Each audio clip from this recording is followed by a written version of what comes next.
Nestled in the heart of an idyllic community stood the home of Andrew and Jessica Howard. To their neighbors, they were perfect, successful, attractive, deeply in love. Andrew, a respected financial analyst, carried himself with quiet authority. Jessica, a rising star in the local art scene, radiated warmth and creativity. Her vibrant paintings filled galleries across the city. They hosted elegant dinner parties, walked hand in hand through the park, lived in a stately Victorian home with manicured rose garden. From the outside, it was a fairy tale. But as summer faded into autumn, cracks began to form. Andrew's childhood had been anything but perfect. Raised by a single mother battling addiction, he grew up surrounded by instability and abandonment.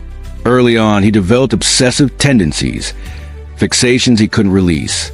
Those traits fueled academic success and earned him a scholarship to a prestigious university, where he reinvented himself. But beneath the polished exterior, the scars remained. Jessica's upbringing was the opposite.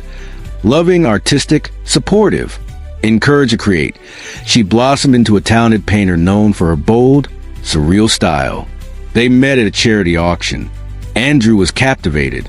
Jessica was drawn to his intensity. Within 6 months, he proposed. Their vineyard wedding was the event of the season. The early years of marriage were filled with admiration and passion. Andrew accompanied her to gallery openings, proud and attentive. Their home on Sycamore Lane became a social hub. But slowly, something shifted. Andrew's devotion turned into obsession. He questioned her movements, insisted on driving her everywhere, criticized her clothing, brushed off opportunities that might take her to other cities. At gallery events, he hovered, arm wrapped tightly around her waist, eyes scanning every man who approached. At home, his comments became subtle but cutting. Art is subjective, he'd say with a smile. Trends fade. Jessica began to feel smaller. She canceled plans with friends, chose her words carefully, watched her once bright creativity dim. Meanwhile, Andrew's inner world was darkening. Late at night, while Jessica slept, he disappeared into online rabbit holes, fixating on violent historical accounts and disturbing true crime cases. What began as curiosity spiraled into something far more troubling. His thoughts became intrusive, obsessive, distorted. By day, he maintained appearances. By night, his mind unraveled. At home, his behavior grew erratic. He watched her too closely, asked unsettling questions, insisted on preparing every meal. Jessica sensed something was wrong, but couldn't name it. Then came the outburst. One morning, as she prepared for an important meeting with a New York gallery owner, Andrew exploded, accusing her of seeking attention, knocking her portfolio to the floor. Shaken, Jessica went anyway. That day marked a turning point. She confided in her friend Beatrice, who urged her to leave, but Jessica hesitated, clinging to the memory of the man she had loved. Andrew's professional life soon followed the same downward spiral. He made careless mistakes, snapped at colleagues, and delivered a bizarre presentation that cost him credibility. He was forced to take a leave of absence. With too much time and too little stability, Andrew's obsession deepened. He withdrew further. Mood swings intensified.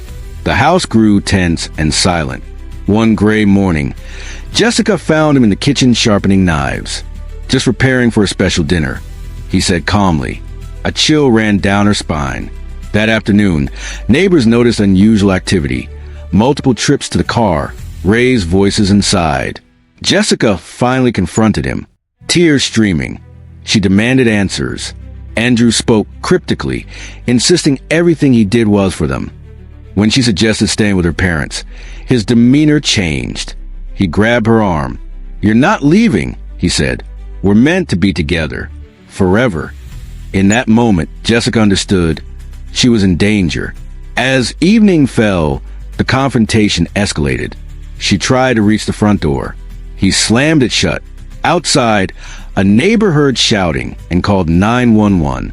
Inside, Jessica grabbed a kitchen knife. "Stay back," she warned. Andrew stepped closer, eyes blazing with something unrecognizable. In a desperate move, she slashed his arm and broke free. They struggled near the staircase, knocking over furniture as sirens wailed in the distance. Flashlights flooded the windows. Jessica tore free and ran toward the officers just as the front door burst open. "Drop to the ground," an officer commanded. Andrew lunged but stumbled. Within seconds, he was tackled and handcuffed, shouting incoherently as his facade collapsed. Jessica, trembling, was led outside into Beatrice's arms. Neighbors watched in stunned silence. Andrew was later deemed mentally unfit to stand trial and committed to a high-security psychiatric facility. The Howard house now stands empty, a quiet reminder of how obsession can twist love into something unrecognizable. If this story unsettled you, subscribe and turn on notifications, because sometimes the most dangerous monsters aren't strangers. They're the ones we think we know best.